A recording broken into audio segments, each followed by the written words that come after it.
আসসালামু আলাইকুম রহমতুল্লাহ। সুপ্রিয় দর্শক, আমার সামনে যে গেটটি দেখছেন এটি হলো বাবে বাকি। আল্লাহর হাবিব সাল্লাল্লাহু আলাইহি সাল্লাম এই গেট দিয়ে বের হয়ে জান্নাতুল বাকিতে যেতেন এবং ও পার্শ্ব দিয়ে যাওয়া বাবে সালাম দিয়ে ঢুকে এই গেট দিয়ে সালাম দিয়ে বের হয়ে আসতে হয়।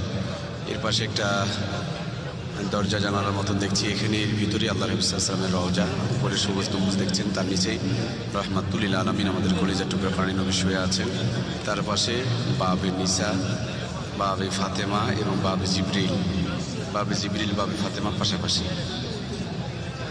আমার সামনে মোবাইল স্ক্রিনে যেটুকু পর্যন্ত দেখতে পাচ্ছেন এটুকু পর্যন্ত রাসূল সাল্লাল্লাহু আলাইহি ওয়াসাল্লামের জামানায় মসজিদে নববী সম্প্রসারিত হয়েছিল। এর পরবর্তীতে যেটুকু হয়েছে এগুলো পরবর্তীতে তৈরি করা হয়েছে। তো আলহামদুলিল্লাহ আমরা ইবাদত বন্দেগীতে মশগুল আছি। অনেক শুভাকাঙ্ক্ষী হিতাকাঙ্ক্ষীরা আছেন যারা হয়তো বা আসতে পারেন নাই, আসার পরিবেশ হয় নাই অথবা লম্বা